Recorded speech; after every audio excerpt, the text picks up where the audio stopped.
सब मिथिलावासी के गोर लागै छी। आज हम एगो भोला बाबा के नचारी गाबै छी जे नीक लागत तऽ बसहा पर भोला सवार हो जिया थर थर कपैया। नीक लागत तऽ हमर भजन कीर्तन चैनल के जरूर सब्सक्राइबर लाइक कऽ देबै। बसहा पर भोला सवार हो जिया थर थर कपैया। बसहा पर भोला सवार हो जिया थर थर कपैया। बसहा पर भोला सवार हो जिया थर थर कपैया।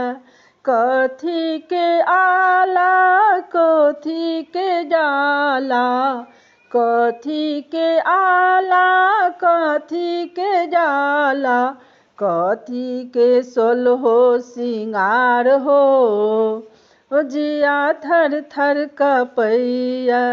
कथी के सोलहो सिंगार हो जिया थर थर कपैया।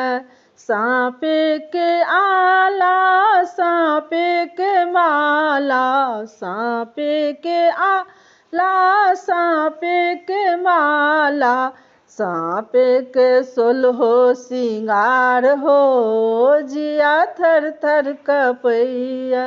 बसहा पर भोला सवार हो जिया थर थर कपैया।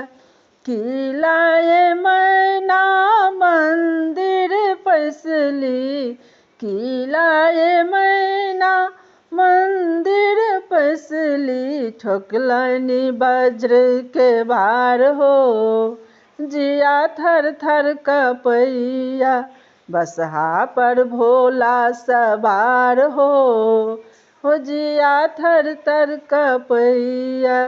गौरी लाए मैना मंदिर पैसली, गौरी लाए मैना मंदिर पैसली, ठोकलनि वज्र के बार हो जिया थर थर कपैया। बसहा पर भोला सवार हो जिया थर थर कपैया। बसहा पर भोला सवार हो जिया थर थर कपैया। सब मिथिलावासी के हमरा तरफ से बहुत बहुत धन्यवाद। भोला बाबा के नचारी छी जे नीक लागत हमर भजन कीर्तन चैनल के जरूर सब्सक्राइबर लाइक कऽ देबै। जय मिथिला जय मैथिली।